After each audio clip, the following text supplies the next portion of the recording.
একটা দেশের আইন কতটুকু অকার্যকর হলে একটি 7 বছরের শিশু ধর্ষণের শিকার হয় এবং ধর্ষণের পর তাকে গলা কেটে হত্যা করা হয় এবং সেই আসামি আমরা দেখতে পারি যে সেই আসামিকে ধরা হয় বা এরকম ধর্ষণের পর আসামিকে ধরা হয় এবং কিছুদিন পর ছেড়ে দেওয়া হয়। বাংলাদেশের আইন এত নিকৃষ্ট মানের, এত নিম্নমানের পৌঁছে গেছে যা বলার বাইরে।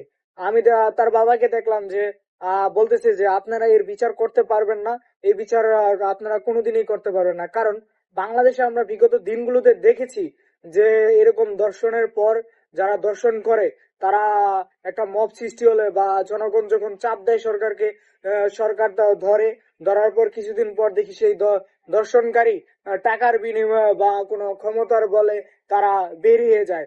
আসলে বাংলাদেশে নিয়ে কি বলবো, এদেশে আইন আছে, আইনের কার্যকর নেই। এবং যেই সোহেল নামের যে লোক যে দর্শনটা করেছে কতটুকু মানে ভারসাম্যহীন এবং কতটুকু নিম্ন, কতটুকু নিকৃষ্ট চিন্তা ভাবনার মানুষ হলে সে একটি শিশুর দিকে এভাবে তাকায়, এই ধরনের কার্যক্রম পরিচালনা করে। মানে বাংলাদেশের মানুষ আবেগশীল মানুষ।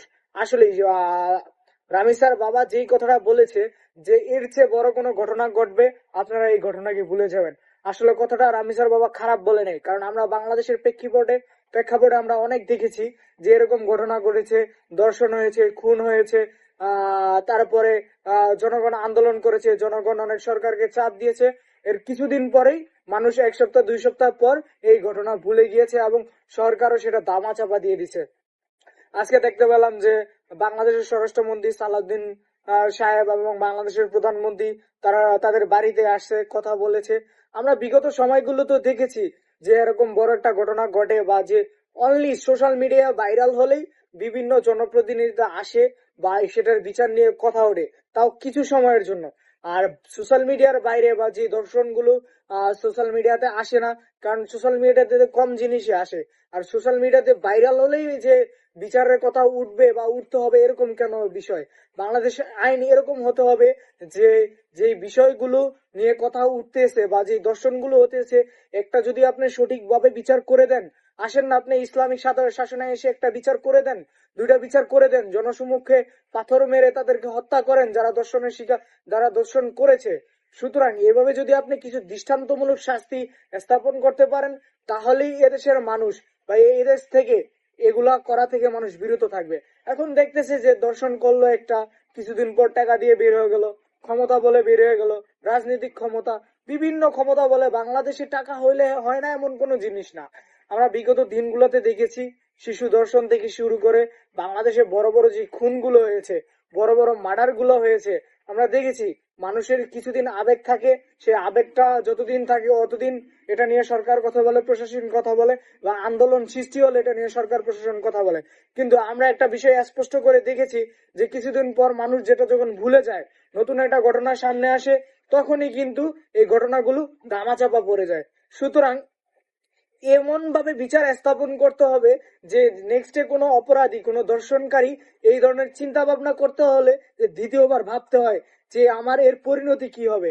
এখন তারা দর্শন করে রেহাই পেয়ে যাচ্ছে, তারা মানে আমি যদি একটা অপরাধ করি তার জন্য যদি শাস্তি না পাই, আমি পরবর্তীতে এই অপরাধটা করতে আবার ভাববো, আবার উদ্বৃত্ত হবো, কারণ আমার তো কোনো শাস্তি হচ্ছে না। সুতরাং এই বাংলাদেশের আইন, এই বাংলাদেশের বিচার মানে খুব দ্রুত সময়ের মধ্যে বিচার করা অত্যন্ত জরুরি। আমরা বলতেছি, আমরা জানি, আমরা ওই যে রামি স্যার বাবা যে কথাটা বলেছে, আমরা জানি আপনারা এই বিচারটা করতে পারবেন না। আসলে বাংলাদেশের 90% মানুষ বুঝে এবং জানে যে এই বিচারগুলো বাংলাদেশে হয় না, হবে না। এজন্যই রামি স্যার বাবাও ঠিকই বুঝতে পেরেছে তার মেয়ে ধর্ষণ হয়েছে, তার মেয়ে হত্যা হয়েছে, সে বিচার চাইবে। কার কাছে চাইবে? এই দেশের সরকার বিচার করতে পারে না। এই দেশের আমরা পূর্ব আমরা যে বিষয়গুলো দেখেছি, এই দেশের সরকারের এখনো এই বাংলাদেশের এরকম কোন দৃষ্টান্তমূলক শাস্তি আমরা দেখি নাই। কারণ বাংলাদেশে আমরা যেই ঘটনা অপরাধ গুলো ঘটছে কিছুদিন পরে ধামাচাপা হয়ে গেছে। হাতি হত্যারই বিচার হলো না, এরকম একটা বড় ঘটনা। এবং কিছুদিন আগে আরো আরো গত 6-7 মাস আগে মেবি এরকম আরেকটা শিশু ধর্ষণ হয়েছিল, দীর্ঘদিন হসপিটালে থাকার পর মৃত্যু হয়েছিল তার বোনের বাসায় বেড়াতে গিয়ে। সুতরাং আমরা দেখতে পেয়েছি সেই বিচারটা, সেই হত্যাকাণ্ডটা এখনো সঠিকভাবে বিচার হয়নি, অথবা একটা রায় এসেছে, এটা ঘটনা কিন্তু এখনো কার্যকর করা হয়নি।